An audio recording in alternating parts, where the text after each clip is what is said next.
کہتے ہیں جی امام حنیفہ سورۃ فاتحہ پڑھیں کیونکہ حدیث ہے، حدیث میں کہیں مقتدی کا لفظ نہیں ہے. مقتدی کا لفظ تم دکھا دو تو میں بھی پڑھوں گا. البتہ میں تمہیں حدیث دکھا سکتا ہوں، حضور نے فرمایا جس کا امام ہو وہ فاتحہ نہ پڑھے. من کان لہ امام فقراءۃ الامام لہ قراءۃ. مسلم کی حدیث حضور نے فرمایا اذا قرأ فانصتوا، جب امام پڑھے تم چپ رہو.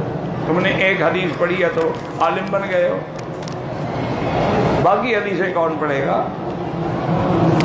اور وہ جو تم حدیث پڑھتے ہو لا صلاۃ الا بفاتحۃ الکتاب، کہ فاتحہ کے بغیر کوئی نماز نہیں ہے، نماز تو بتاؤ جس میں فاتحہ نہ ہو.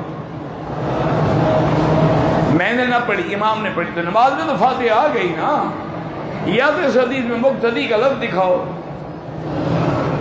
ایک عجیب مسئلہ میرے پاس آیا تھا، مجھے خود لڑکی نے ٹیلیفون کیا.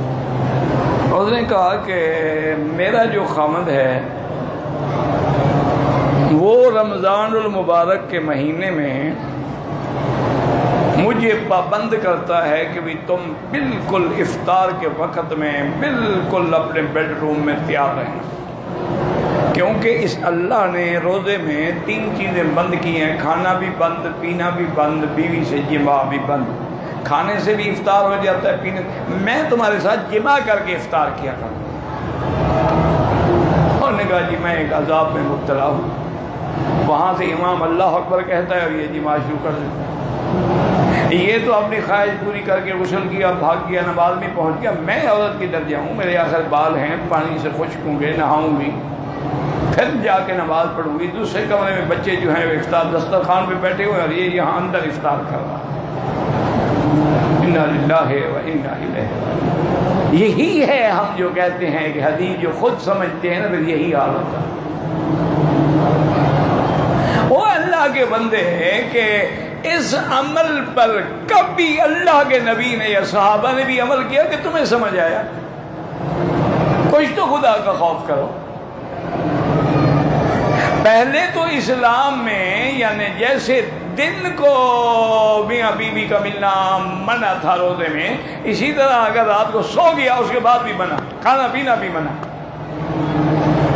یہ تو اللہ نے کرم کیا کہ اللہ نے رات حلال کر دی کہ احل لکم لیلۃ الصیام الرفث الی نسائکم، کہ رات کو میاں بیوی مل سکتے ہیں. دنیا میں ہر قسم کی مخلوق ہے. اللہ تعالیٰ سے دعا کریں اللہ ہدایت دے. اور ایک بات یاد رکھو، جب تک اسلام کے احکام پہ چلو گے دین دنیا میں کامیاب رہو گے، اور جس دن اسلام کے رستوں سے ہٹو گے اسی دن تباہی اور بربادی شروع. یہ صداع کی بیماری ہے، آتشک کی بیماری ہے، ایڈز کی بیماری کہاں سے ہوتی ہے؟ اب رو رہا ہے پورا یورپ، اپنی بیوی کے بعد جاتے ہوئے ڈرتے ہیں کہ اللہ کو معلوم اس کو ایڈ لگا ہوا تو میں تو رول گیا نا. تو یہ جتنے غلط کام ہیں، عورتوں سے بدفعلی کرنا، غلط مقام استعمال کرنا، اور بعض عورتیں نعوذ باللہ ریچھ سے کتوں سے جماع کرواتی ہیں، اس کا انجام جو ہے یہ ایڈز ہوتا ہے.